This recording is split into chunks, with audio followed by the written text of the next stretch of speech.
You're listening to the Packernet Podcast Network.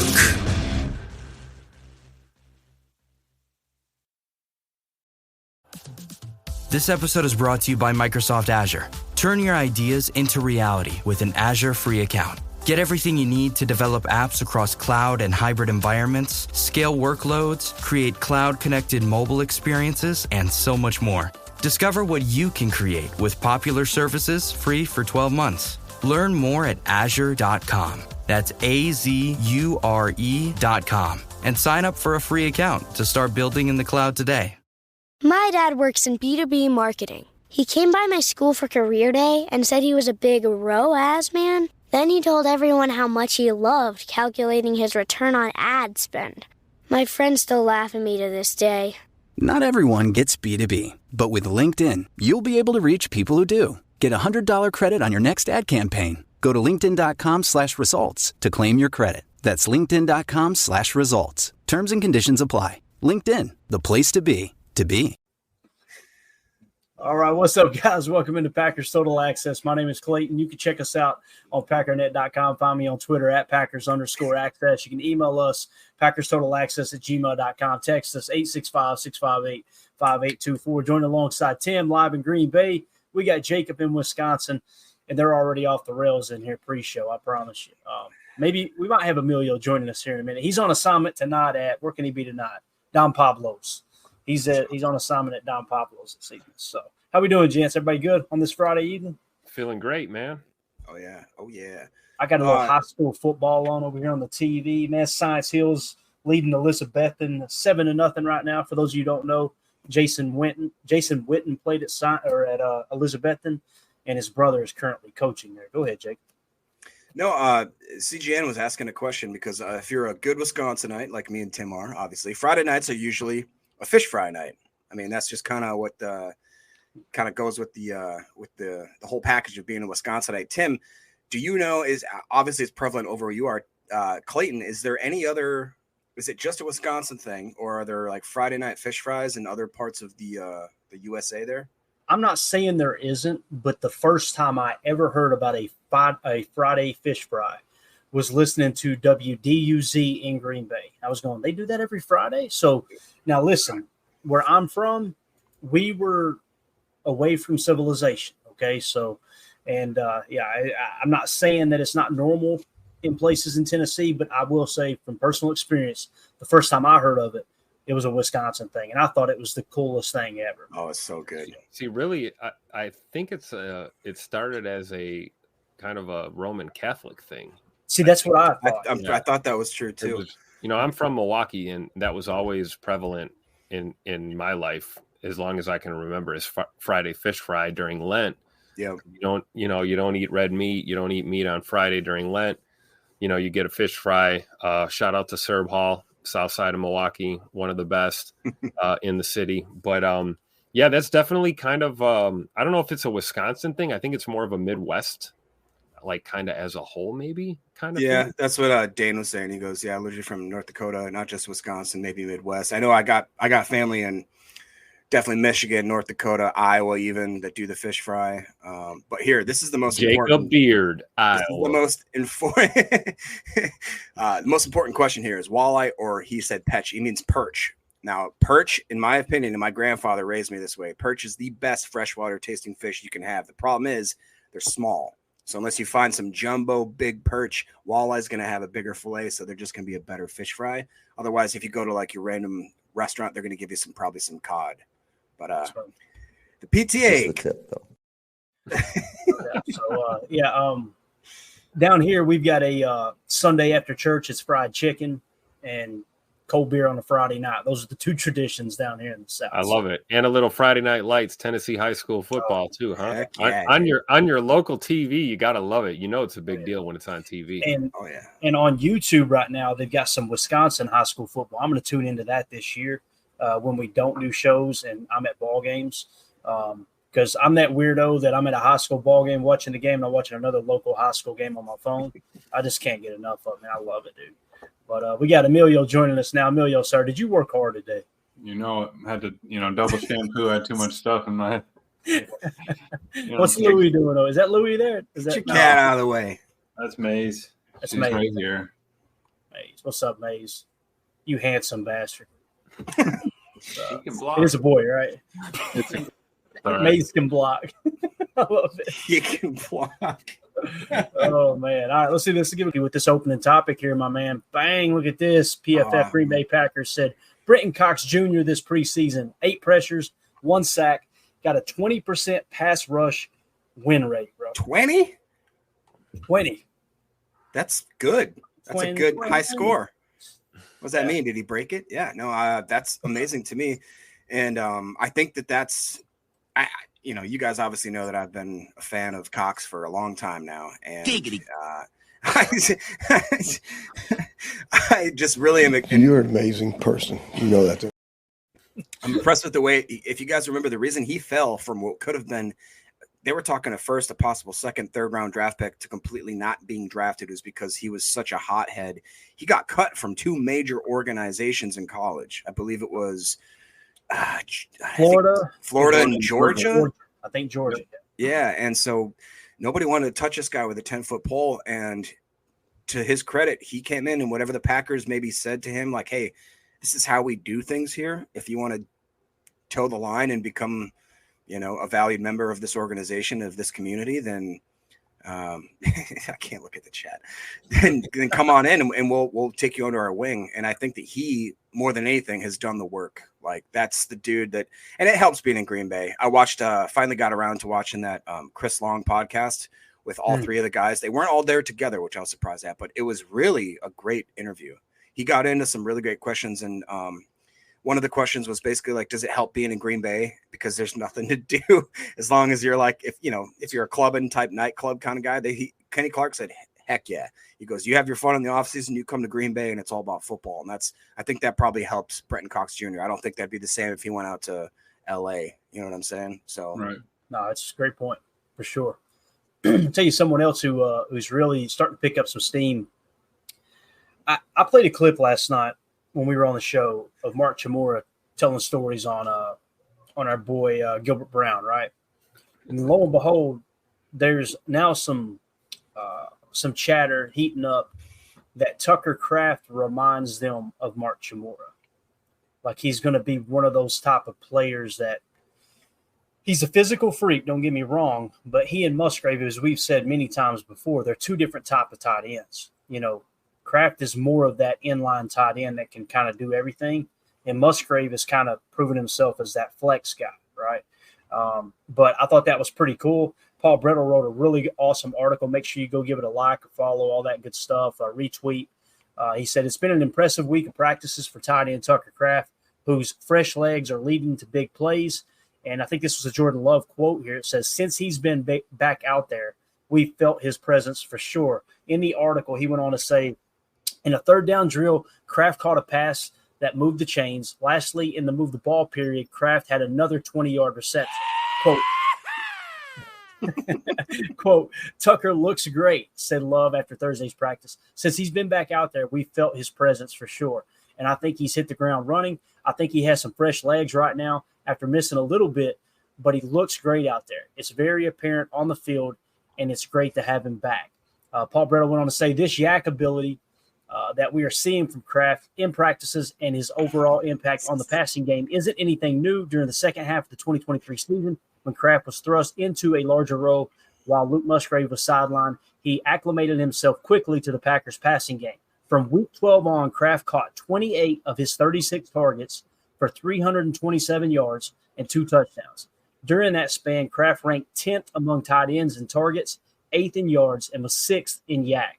Quote, well, I just took what opportunity I had and I ran with it, said Kraft about his rookie season. There was a point in the season last year where I had to look myself in the mirror and say, if I'm only going to get opportunities to run block and pass pro, then I'm going to be the best on our team in run block and pass pro.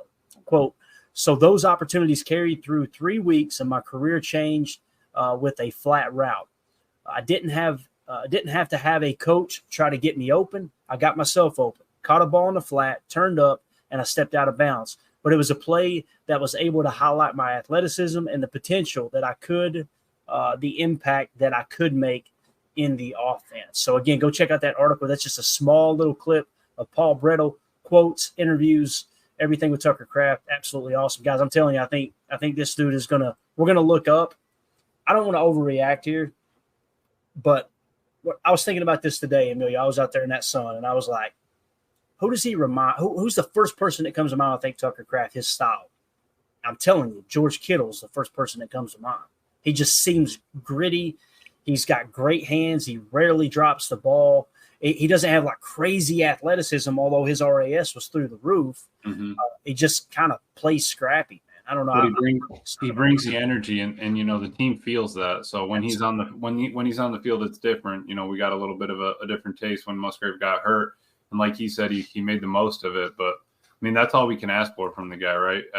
Is just show up, do your job, and if you become someone great or something great, then that's just bonus because he's working so hard at it, and I love that. Absolutely.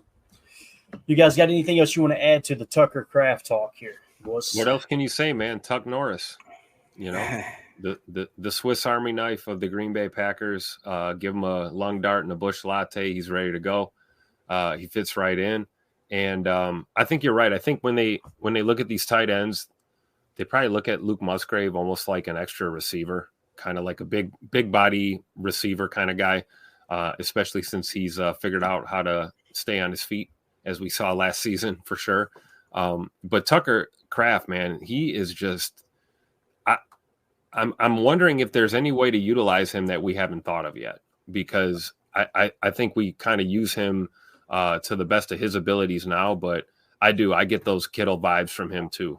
Pass catching threat, great run blocker, great with the chip block or the sift block, great in pass pro when he needs to be. He can run a decoy route for you. He can be effective on special teams if you need to throw him out there in a pinch. He'll go lay somebody out.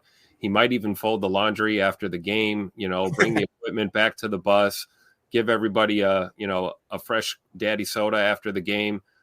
What doesn't Tucker Kraft do? And it's just a testament to Goody and the way he's been drafting these past 3 to 4 years and just setting this team up for success in the future. We talked a lot about Tucker Kraft and Luke Musgrave last year, wondering who was going to kind of emerge as that tight end number one, so to speak.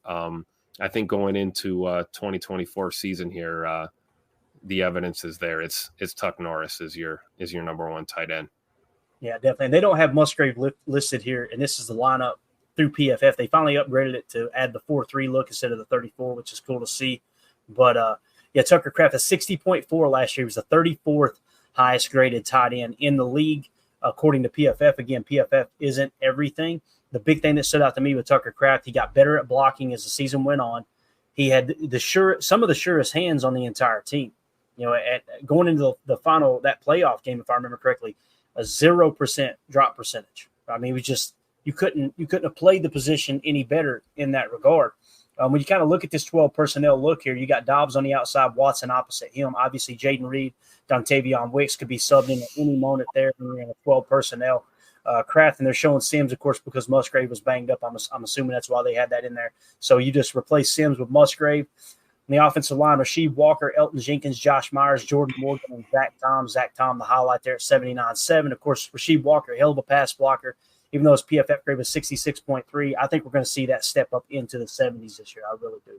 So, I mean, that's kind of what I was actually – somebody must have highlighted I was just about to comment exactly on whoever just highlighted these in the chat. Shavink said the league really let Kraft fall to the third. Ron goes on and says, so where did you have him ranked before the draft, Jake? Jake says Sanville had him tight end 3 behind Kincaid and Laporta. I actually had him also as tight end 3, but I had Laporta 1, Kincaid 2, and then Kraft 3. And Jake goes on to say that was at least his rankings there. I think that Tucker Kraft is a type of mold that we haven't seen maybe ever in Green Bay. He is just like you talked about how he doesn't seem necessarily athletic, but he is. And the thing about him is he's such a well-rounded tight end. He's really good at the run blocking. I think that he's going to get better better at pass blocking. I think he's going to get better at run blocking. And I think is being slept on with the amount of athletic ability he does have when he gets the ball in his hands. You talked about it. The dude had a 0% drop rate. That's crazy. That's crazy. And as much as I love Musgrave, the guy seems like a very thick wide receiver, maybe, that's every now and then lines up, as the tight end. But if he can evolve his game to just catch the ball, turn and run, that'll definitely help. But right now, Tuck Norris, man, that's my guy. I just think that he is the next level. Yeah. And if I remember correctly, I think it was Dalton Kincaid. I had Dalton Kincaid, Sam Laporta, Luke Musgrave, then Tucker Kraft on my board. So I actually had Tucker below Luke Musgrave.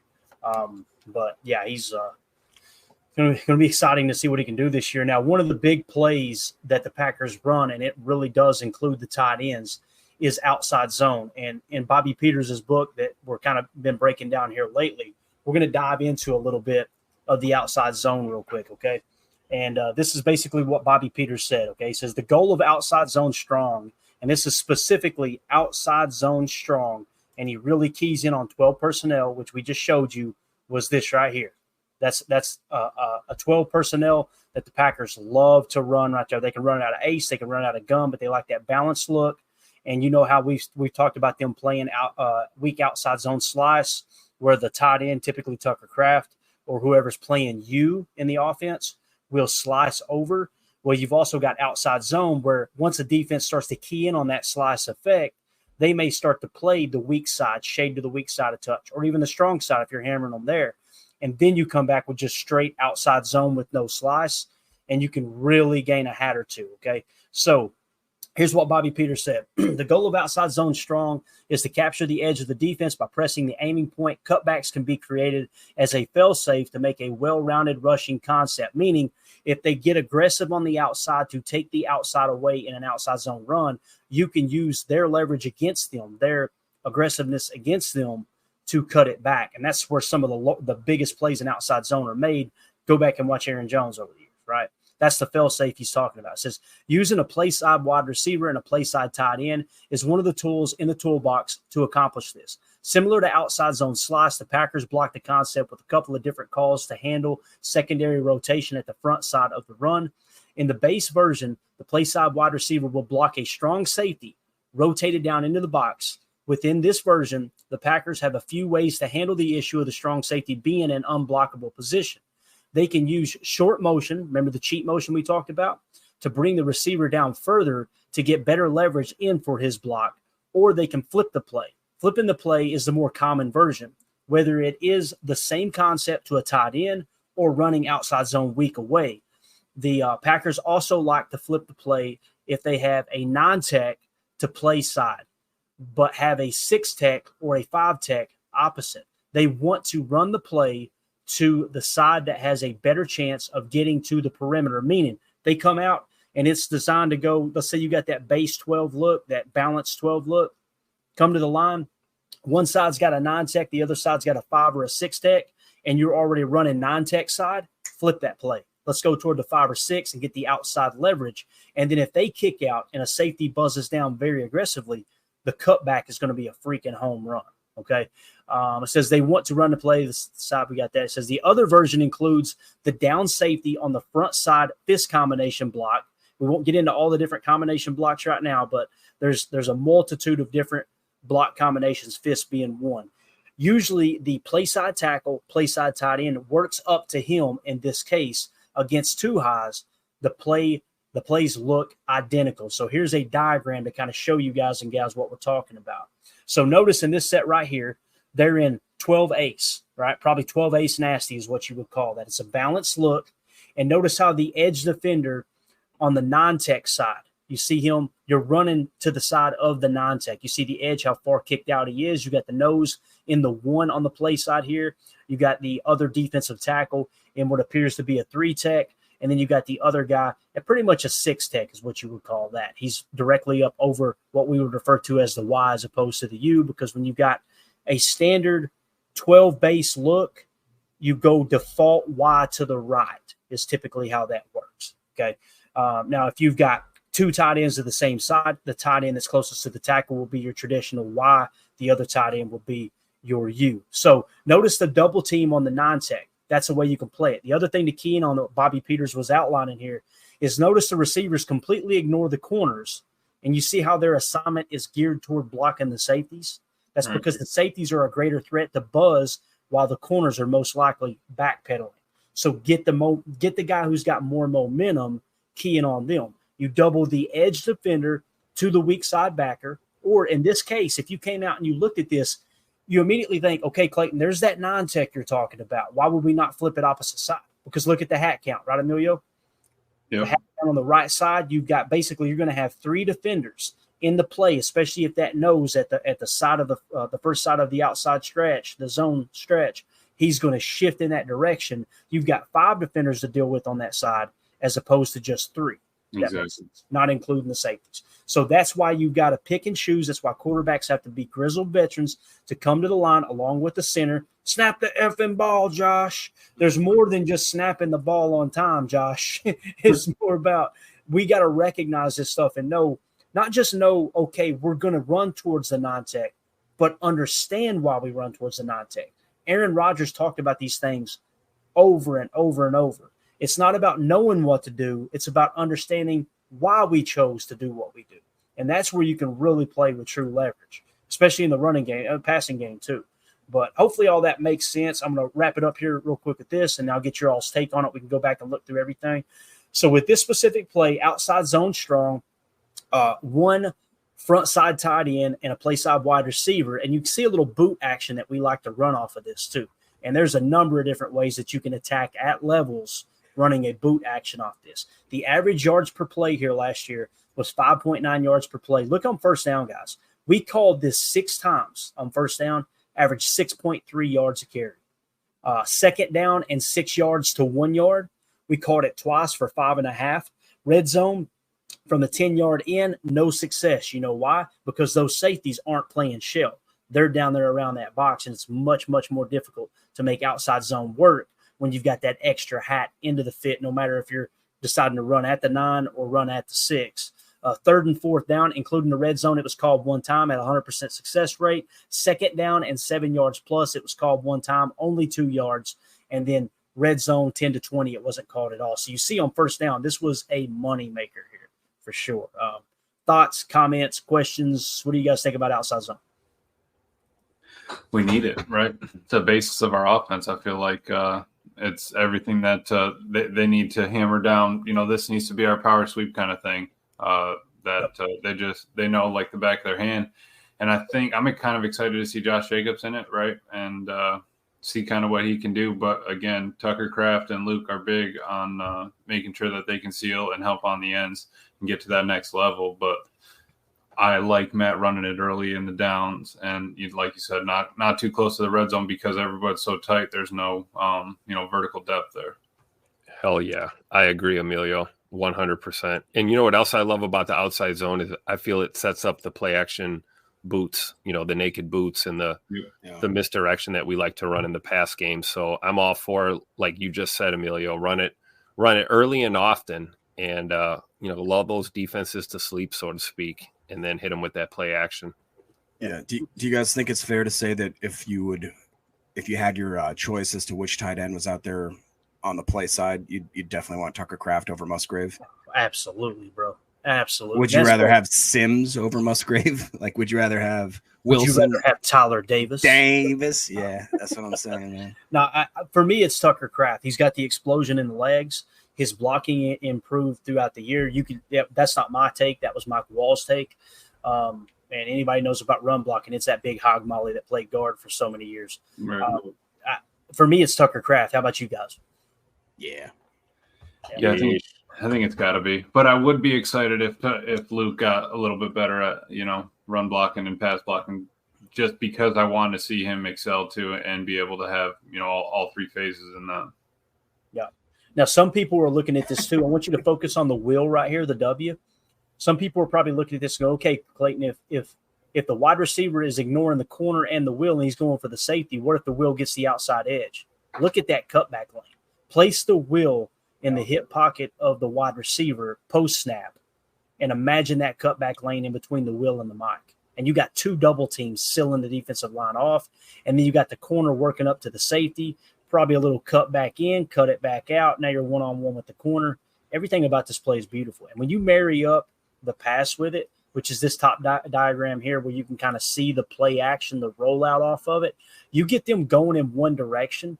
Like imagine this play right here, but instead of handing the ball off, him boot actioning to the right, and you get all of that flow to the left. That's where you make big things happen, especially if that free safety truly is buzzing and hammering the box. And again, look at that diagram, and then bang. See the formation? There you go. Yeah. Just replace Musgrave or replace Sims with Musgrave, in my opinion. And that's how that thing is going to really play out. Now, the other thing to take into consideration, too, when you were saying, who would you like to have on that play side, Jacob? Think of it this way, too. If Kraft is your better run blocking tight end, make sure he's always opposite Zach Tom, because that's your stud on the offensive line. Yeah.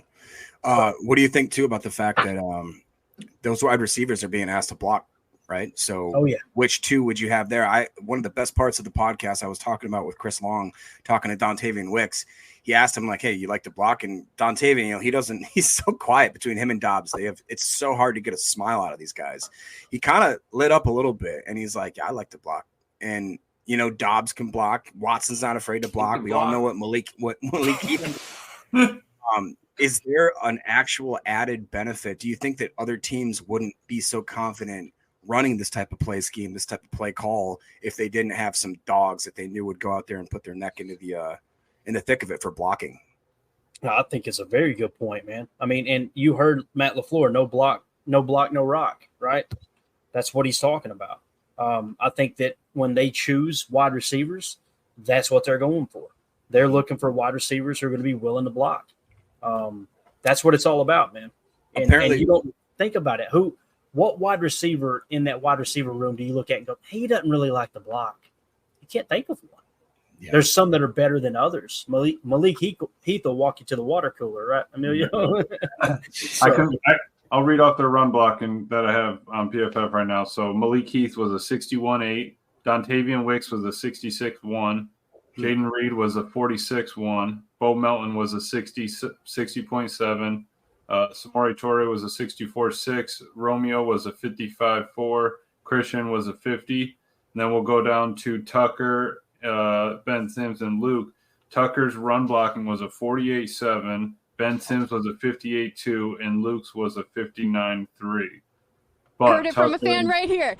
But Tucker and Ben Sims pass blocking were in the greens. Tucker was a 73. Ben Sims 68.7. There you go. So obviously the number – looking at PFF doesn't pop for Tucker, but his energy and his effort is what matters. And that number is, I feel like, only going up this year. A solid baseline, and I think it's just going to help the run game. Yep.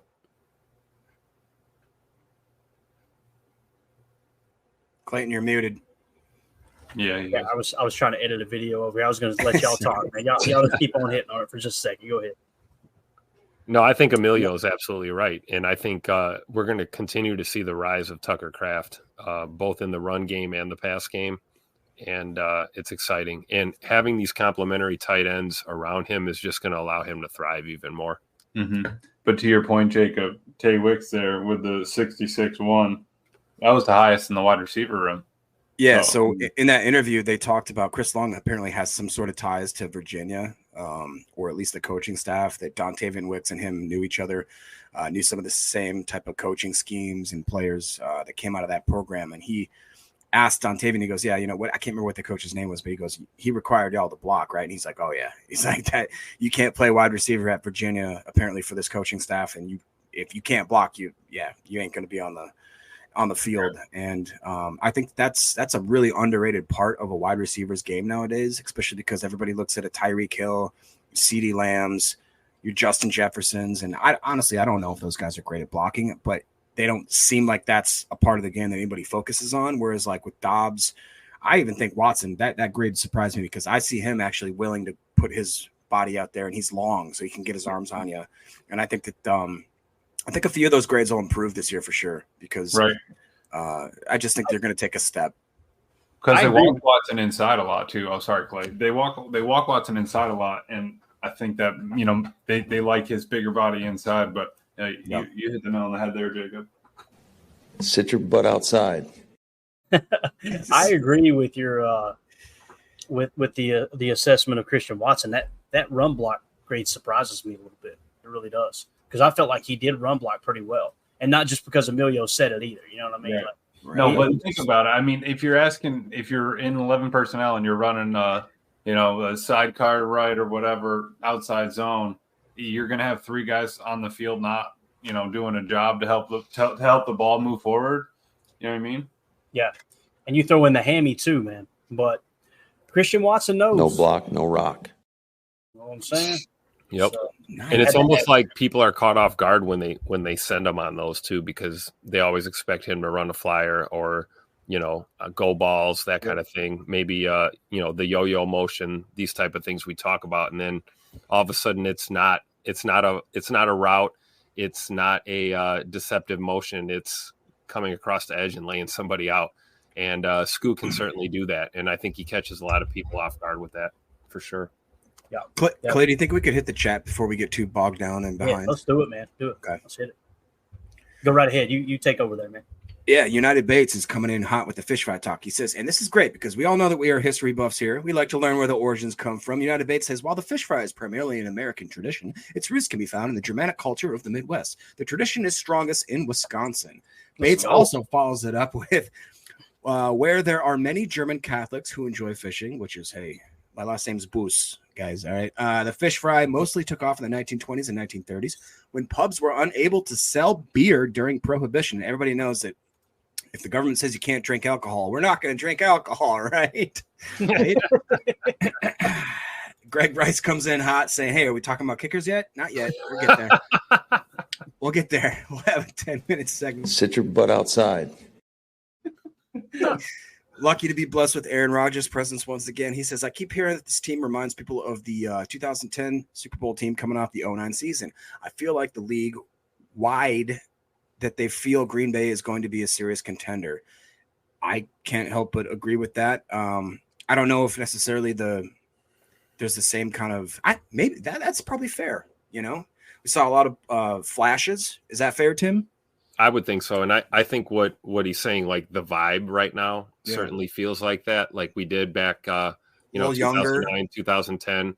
But, you got to remember that was really the emergence of, AR-12 at QB1. And a lot of that team, at least offensively, had weapons from the Brett Favre era that were still transitioning out. This is a little different. We have, I think we've got Kenny Clark. That's the only Ted Thompson draft pick on this team. This is a new regime, for all intents and purposes. And I will agree, the vibe does around this team. The vibe does seem very similar to what it was like back then when you just kind of knew, preseason going into the regular season that there was something special brewing in Green Bay on both sides of the ball, at really all sides of the ball, special teams included. Shout out to Grant DeBose for an absolute mollywop of a special teams play against Denver in a crap game. And, Grant didn't have the best game offensively, but boy, was that ever a I'm going to make this team type of play if you ever seen one. And, this team is full of those. We've seen them all throughout camp. We've seen Evan Williams excelling at camp. We've seen all of our quarterbacks, QB 1, 2, and 3 down the line, throwing absolute laser beams. Receivers are running crisp routes. The running game looks good. O-line is slowly coming together. We're going to figure things out. There is definitely that type of vibe around this team. I would stop short of comparing them directly just because I think that 2009, 2010, 2011 teams kind of had more veteran a little bit more veteran leadership, some holdovers. They had Charles Woodson, too. They had Charles Woodson. You had Clay Matthews. You had A.J. Hawk. That receiver core, Jordy Nelson, Greg Jennings. I mean, so we're missing a lot of those big marquee kind of people, but that's just because they're defining those roles right now. And, for all those players that we can name, we've got up-and-comers on this team right now that we're going to be talking about for years to come. I truly believe that in the same realm that we, speak about Jordy Nelson and, Charles Woodson, these guys. You look at the back end of that defense, man, you can't tell me there's not a couple guys in that secondary that kind of remind you of that, that shutdown safety / corner play that we saw from Charles Woodson and Nick Collins and a lot of those guys from those, 2009, 2010 teams. So I definitely agree, man. The vibe is good, and Lombardi's coming home. I've been saying it, for months. I'll continue to say it all year. Lombardi's coming home this year. Happy birthday, Jair, February 9th. It's coming home. All right, let's go to the Patreon group here. If you guys aren't a member of the Patreon group, you can join by scanning this QR code right here in the upper right. That'll send you to Packer Fan Total Access on Patreon. So go patreon.com/Packer Fan Total Access, or just search Packer Fan Total Access when you get to the Patreon website, or you can scan that QR code. What we're going to do is include you guys and gals in the show more often throughout the season, taking questions from those who are supporting us in the Patreon group. We'll also be doing some giveaways. Matter of fact, tomorrow night, we're going to be giving away another copy of Take Your Eye Off the Ball 2.0. So do not let me forget that, guys. What that means is anyone who's a member of one of the 3 tiers in our Patreon group tomorrow, by the time, let's say by midnight tonight, so get it in early so I can comprise the list there. But we're going to spin the Larry McCarron Pinky Wheel and give away a copy of the Take Your Eye Off the Ball 2.0. It's one of, if not my favorite football books. It's the book that made me fall in love with the X's and O's of football, where I literally read that book and went, damn, I can understand this. I can do this. Because sometimes it seems overwhelming. It's really not. Pat Kerwin does a really good job. So anyway, let's go to the Patreon questions. We kind of asked some guys, hey, you got any questions for the show? AZ Marky Mark in the Funky Bunch here says, so where do we see our team weakness going into the start of the season? I see the offensive line as a significant weakness, and secondly, the linebacker crew on the defensive side. So let's go around the horn with that. We'll start with you, Emilio. What do you think, if you had to say, when someone says, what's the weakness of the Green Bay Packers, what's the first thing that comes to mind? Yeah, I'd have to say O-line too right now. Just because we don't know if it's going to be Morgan or Ryan or, what we're going to kind of do. But I'd say, off the jump, it'd have to be O-line. What about you, Tim?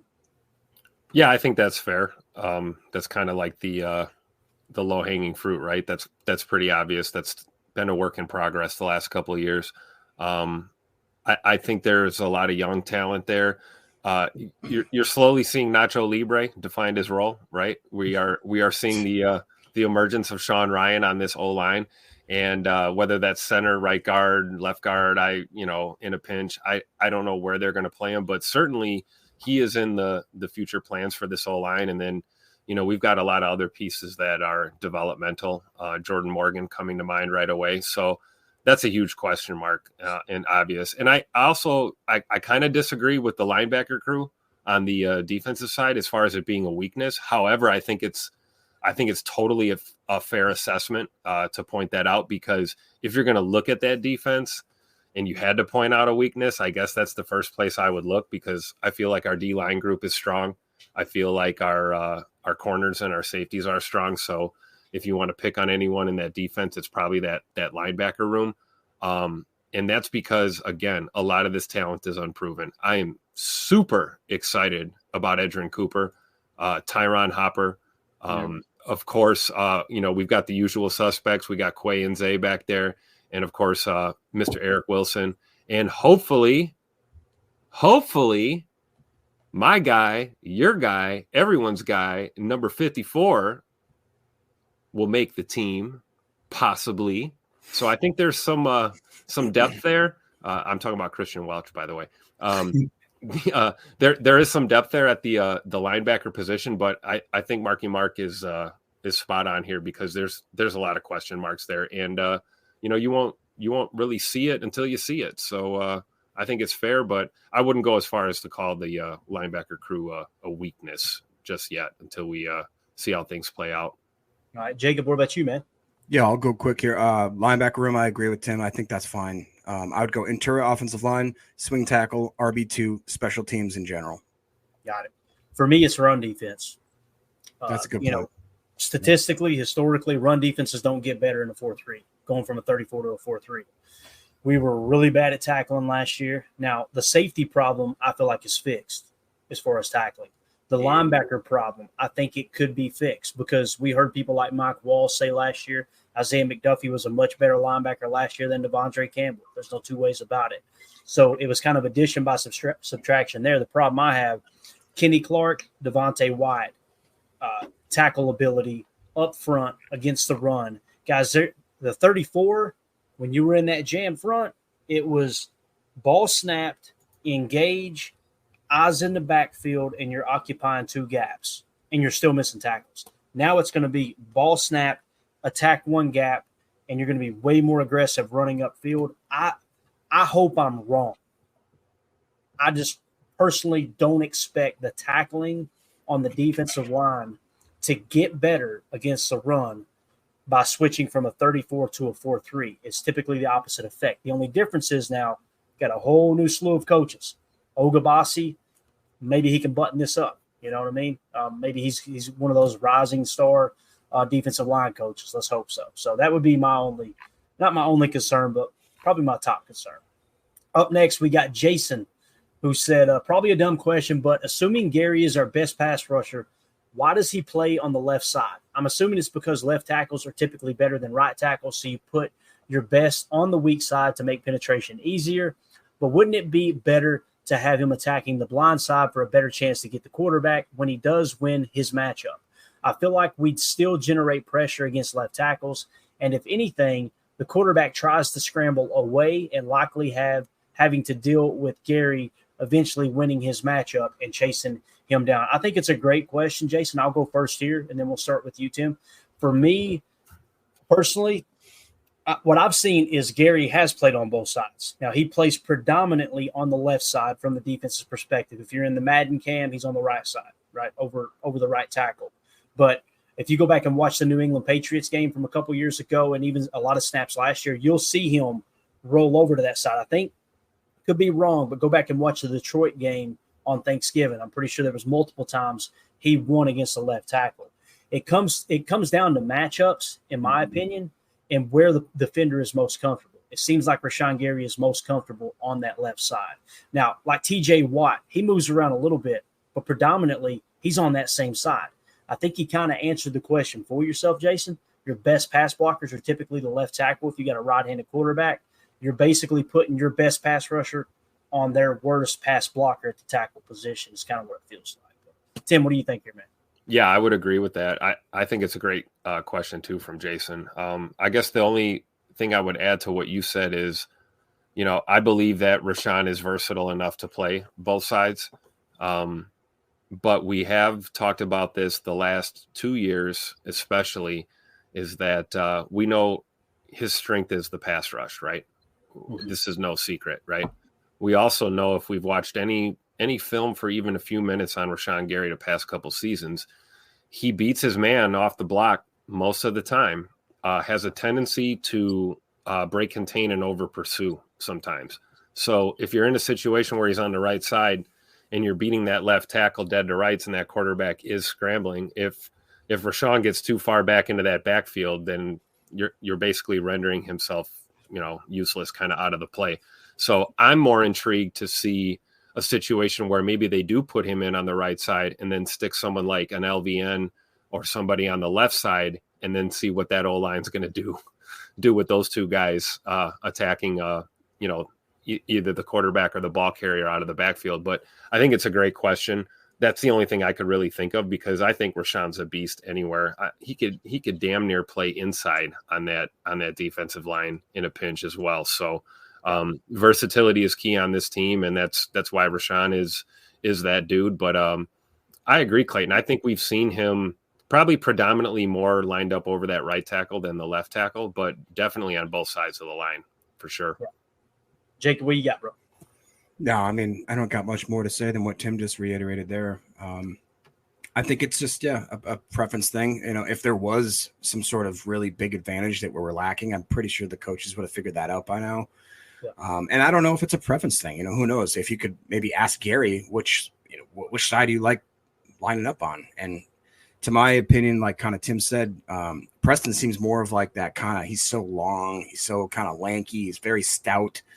Right. It seems like it works right now. And Yeah, I don't really have any preference to it or anything like that, but I just think.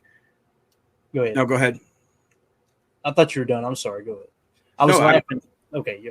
I was laughing. I wasn't laughing at you. I look over. And they try to score right before halftime. Science Hill did over at Elizabethton high school football. Dude knocks the pass away, right, preventing a touchdown, and he jumped up and did the strap city. This little white kid that looks like he's 5'8", 130 pounds. How dare you? I was like, no, but let's don't do that. Here we go into the end zone. God, he threw that thing to Irwin. Lord have mercy. Go ahead, Emilio. What you got?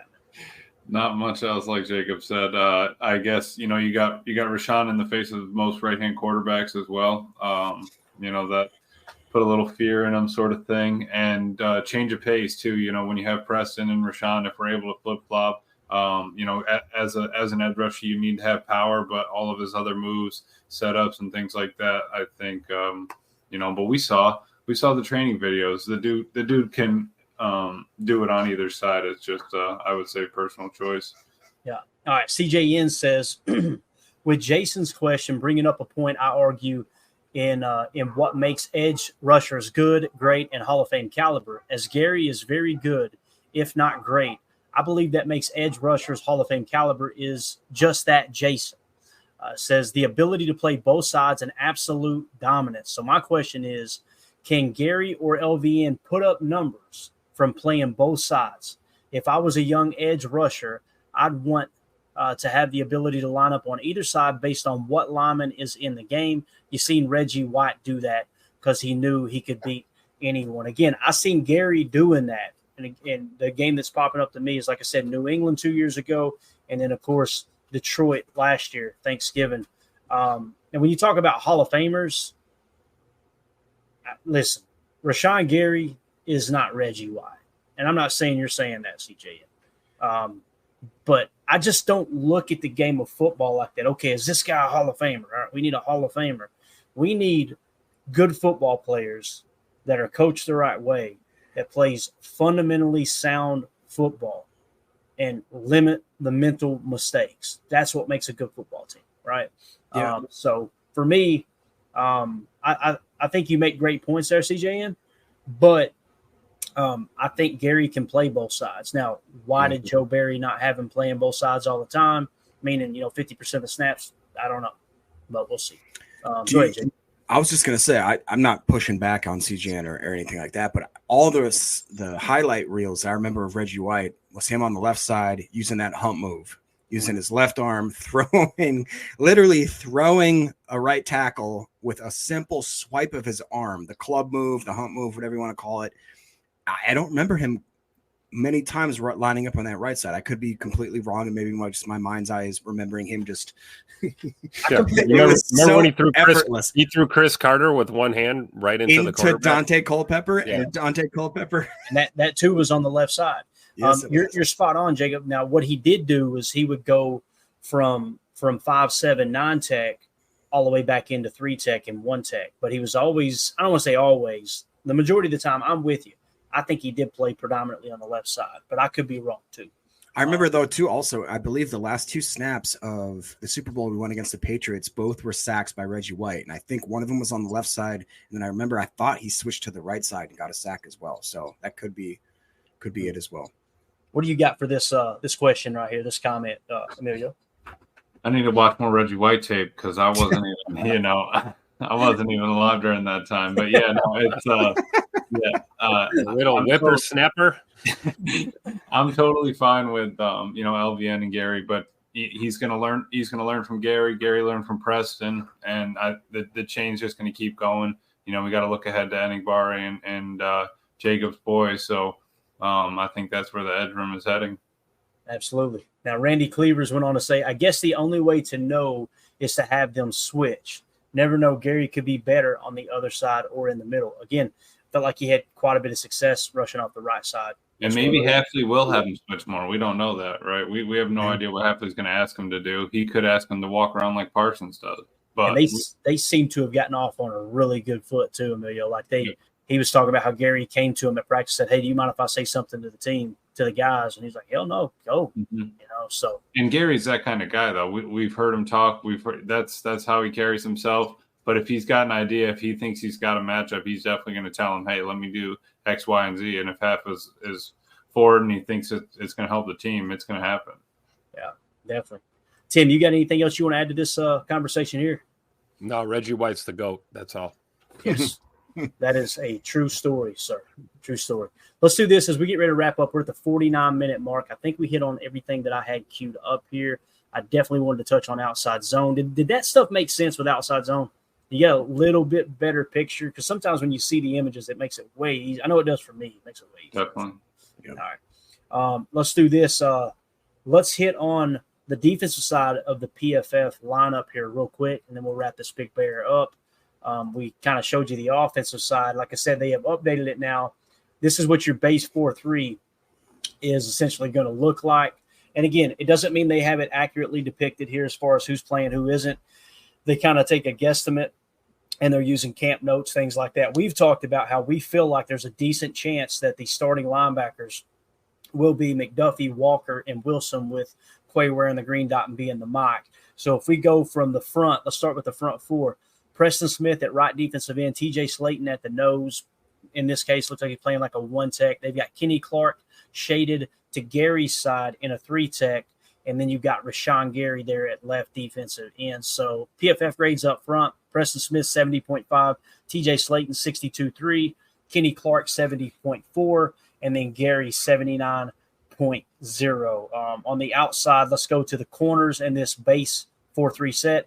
Jair Alexander had a 75.9. Stokes is a 51.5, albeit very minimal snaps. So we'll see how he rebounds this year. I feel like he's having a much better camp this year for sure. Mm-hmm.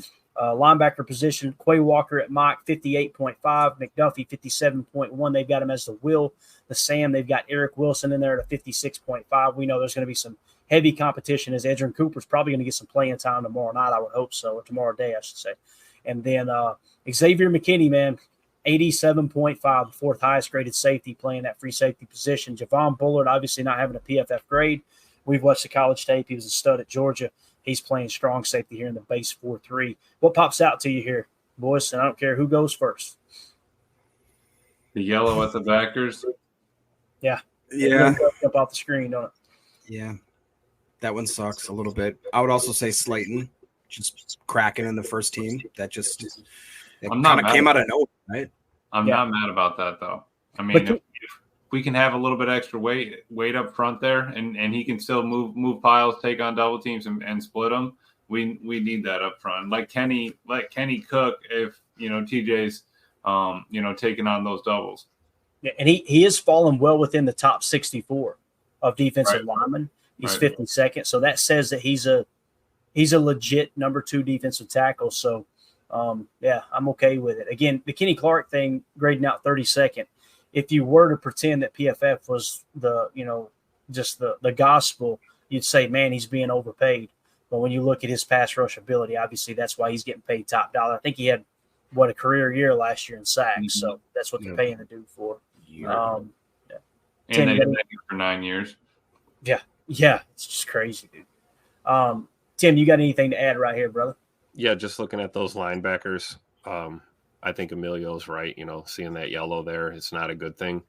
I'm looking for a scenario where we see probably Quay or McDuffie on the field at all times, and then the Sam and the Wills switching. Maybe we pepper in some Hopper and some Cooper in there in some of these sets, but I think your Mike is probably going to be Quay going forward. But if you look at McDuff and Wilson, I feel like all three of these guys, looking at this lineup, they could all rotate into that Mike position if you got to pepper in some of these rookies. So, don't panic about the linebackers just yet. We have not really seen full-fledged Edgerrin Cooper and Tyron Hopper cut loose yet, and they need the reps. So hopefully they get some snaps this year. But let these guys play. A lot of these these PFF grades are going into the year. You can't tell me that last year's play is not affecting this. So let's see what happens this year. We'll just leave it at that. Yeah, and if we switch this up to nickel real quick, to the nickel 4-2-5, what they're showing now is Preston Smith, Carl Brooks alongside Kenny Clark, and then Rashan Gary. So And I'm not sure why they put Carl Brooks in there over Devontae White, other than Carl Brooks graded out better than him. I guess that's by default who they're throwing in. Makes you feel real good knowing Carl Brooks, 69.8. He was the 35th highest graded defensive tackle again, or defensive lineman, I should say, not edge, but defensive lineman. When we go back to base, I mean, he's significantly better PFF wise than TJ Slate. Now, keep in mind, Carl Brooks, and that's the thing that many people miss when breaking down football and trying to understand, all right, why is this guy in as opposed to him? Carl Brooks is not a nose. That's the role that TJ Slayton's going to play in that one tech in our base 4-3, especially seeing that if they go like Robert Saleh and they play a lot of overlooks, you're going to have TJ Slayton out there quite a bit if he stays healthy, of course. And Devontae White, again, the thing that brung his grade down was the run defense. So I think realistically, Devontae White is going to be in the lineup right here, but PFF using their grades seem to think Carl Brooks would be the better fit. Now, at the linebacker position, they are showing Quay and McDuffie as the linebackers. To me, that feels like where we're at right now as far as everything that's happening in camp. And then, of course, they got Nixon in the slot there, grading out as a 60.0, the 81st graded cornerback in the league. And Evan Williams balls out again tomorrow, boys. It's time to really start talking about let's get Bullard into that slot and get Evan Williams playing strong safety starting in the lineup. You got to get your best 11 out there. But that's right. That's right. Keyshawn Nixon for running back 4. Jacob. I love it. Let's go back to nickel real quick. We showed you the 12 personnel. Okay, so here's your 12 look. Once again, they got Kraft and Sims. We know it's going to be Musgrave when healthy. Let's go to 11 personnel. That looks really good, gentlemen. That looks really good. Dobbs 73.6, Reed 73.3, Watson 68.2. They got Reed in the slot, obviously. Watson as the Z. They've got Dobbs as the X. And Musgrave in the lineup there in 11 personnel. So they included him. That kind of shows you they see him as more of that passing down top tight end, right? But I swear I think Musgrave I think Tucker Kraft's got a legitimate shot to take that away from him, man. I really do. I think he could be the starting tight end. I hope we see that Josh Jacobs grade jump into the green this year like he was 2022 as well. So anything else, fellas? Yeah, I just hope the line. I hope we can get our line around 65 this year, and then if our 2 tackles are the shining, if we can get them over 70, I'd be happy. 65%. 65%. That's what we.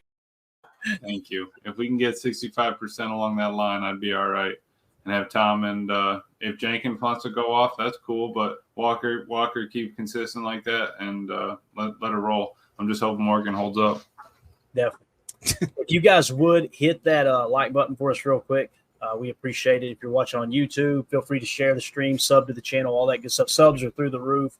Really appreciate y'all supporting the show, supporting the channel. Jacob, you want to hit on these that you've got marked real quick? Let's go rapid fire. What do you think? We could rapid fire. I mean, Greg Rice says, I think it's I really think our PTA hosts have not talked about kickers enough, which is true. Jake Shavink seconds that, says way too far into the show without a little kicker talk. If you want to try to hit some of these, I got quite a few of them. Let's just go rapid fire. We all can't comment on it, but let's do it. All right, CJN says, CJN says, just wanted to say I've been following you knuckleheads for a while now, and I am so blessed to have found your channel and be a part of this group called the Posse. You all rock. We appreciate that very, very much. Yeah. 12 for this says, you make 120% of the field goals you don't kick. Wayne Gretzky, Michael Scott, Tucker Kraft. And Lincoln. And Lincoln. 12 for this also says Tucker Kraft is Milwaukee drill and a box full of Ryobi screwdrivers. I love it. That's for you there, I'm sure, Emilio. Aaron Rodgers says, I keep hearing this team reminds people of the time. We already talked about that one. Ron says, fans need to remember that the 2010 team was 10-6. So everybody needs to chill throughout the season. That is a very good point as well. That's I agree right. with that. Remember that run into the postseason? That was insane for the ages, for sure. For all you youngsters out there, go back and watch the highlights of that epic run. That was Super Bowl. Unbelievable. Jake Shavink says it would be fun to add Kymon Rucker or Danny Dennis Sutton to the edge room. He's talking about potential edge DN picks for next year. And Coach Lynn actually goes on to say, edge is a sneaky need this year, Jake. He basically seconds that. So, Turtles, LVN will slowly take over Preston's snaps. And finally, Greg Rice says White retired as the NFL's all-time ranking sack leader with 198. He was named to the NFL's all-decade team of the 1980s and the 1990s, the 75th anniversary team, and was voted a first-team All-Pro 10 times in his career. That's pretty good. High score, what does that mean? Did I break it? What does that mean? Good? Is that good? Did I break it? Yeah, Reggie White was a GOAT, man. I'm telling you, if you guys haven't watched that documentary, The Minister of Defense, God, it is so strong, man. So strong. All right. Anything else, Vince? And one other thing, I was looking through a box, a big 10-gallon Rubbermaid of all my old sports cards from like the 90s and early 2000s. And I found, I lost it. Oh, here. From when I went to this training camp, I got a cutout for Clay Matthews. I got one of David Bakhtiari, and I found a Reggie White bar that's from 1994, I believe. I wouldn't eat it. Old. Don't eat it. Don't eat it. Would not eat it. You can hammer a nail in with this thing. But, you eat that, you're going to wake up in a jungle with Aaron Rodgers. You know what I'm saying? Hey, Clay Matthews going into the Packers Hall of Fame this coming Thursday. They're going to have the banquet. Yes. So hang on to that find, Jacob. That's a good find. That's my only jersey I got on the wall is Clay Matthews. Maybe you should bring that in your jersey down to Titletown, see if you can get an autograph next week. Oh, sure. Nice. Let's go. All right. Can I hit something real quick, Clay, before we get out of here? Absolutely, bro. I just want to give a shout out to my brother from another mother, my buddy Tony. He came into town yesterday. We got to see a little bit of practice and took a tour. We got to honor our veterans, and my boy's about to be one. He's going on a deployment starting in September to serve our country. So salute to Tony and all the Army guys out there for sure. And he did tell me that his Packers jersey and hat are in a shipping container on their way overseas already. So he will have Packers gear on his deployment. So he'll be set out there for sure. So thank you for your service, brother, and thanks for coming up yesterday for sure. Yeah, thank you, Tony. That's awesome. Appreciate you. Thank you. That's amazing. I've actually got my Ton Tavern shirt on. You can't see it right now, man. He got me nice. Gotta love them Marines too, for sure. Got the silhouette of Ton Tavern on the back. It's a sick shirt. She's got good taste. So, all right, we're out. So tomorrow, Jacob, we're gonna be doing the pregame show. What is this? Everybody asking for kicker talk. Unbelievable. What? I was getting threats 2 nights ago. I'm not going to, so quit asking. Exactly, Coach Saban. Exactly. Which, by the way, did y'all see him on the McAfee show today? No, but I wonder how many beers Pat had. I was going to say, they were live in a pub in Ireland, and Pat almost threw up on the set. He was trying to that wasn't beer then. He was drinking Tully's and Jameson. The Tullymar. No, they were drinking Guinness, and he was slamming Guinness. And then they were lining up shots of whiskey, and he said they were on some other stuff on the flight over. Uh-oh. I'll just say this.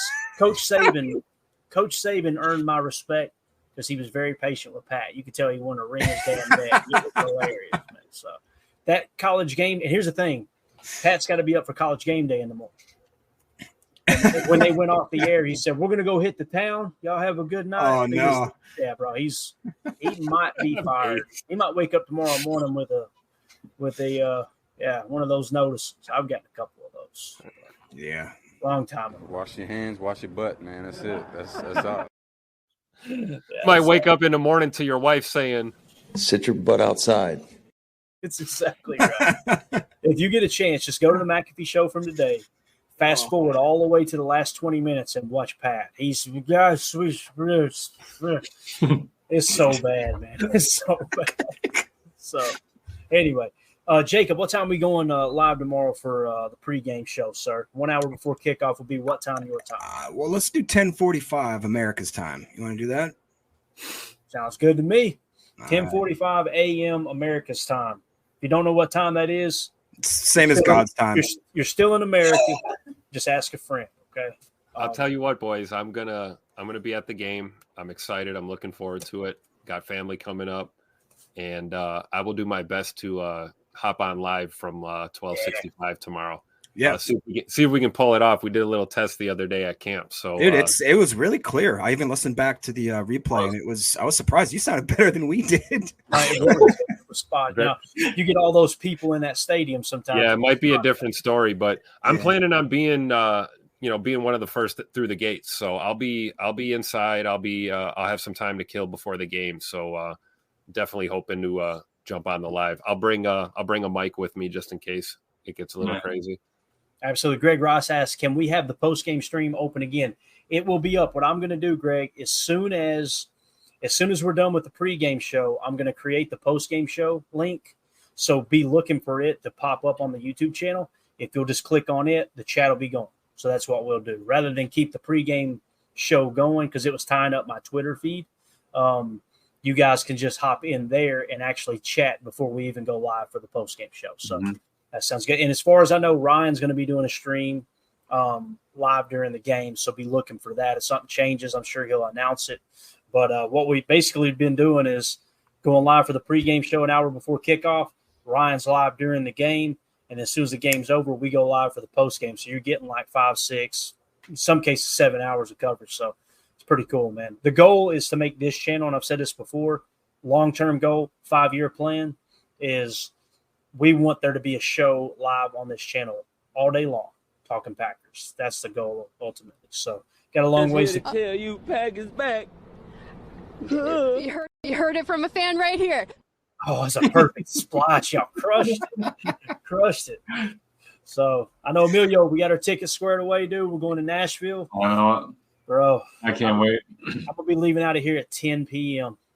So I'm going to get to Chattanooga probably about 1 a.m., grab a nap, and then we'll meet you guys. We'll meet you and Jordan in Nashville, unless y'all want to crash and chat. But it's going to be a good time, man. It's going to be a fun game. So got a busy year ahead of us, boys. Draft, too. That's the truth. It's going to be awesome. It'll be awesome. All right, everybody have a wonderful evening. Really appreciate y'all hanging out with us. Again, hit that like button for us on your way out. And for those of you listening on the pod, thank you for making us part of your day. Also, feel free to join the Patreon group like we talked about. Hop over there. It's a really cool community we got created there. We'll see you for the pregame show. Coach LaFleur, cool as ever. Tupac LaFleur. LaFleur said, let's go out and be the change you want to see in the world. Smoke a couple lung darts. Go back, go. You know what I'm saying? So, see y'all tomorrow, boys. Have a good night. No block, no rock. That's exactly correct, Tim. Beautiful try.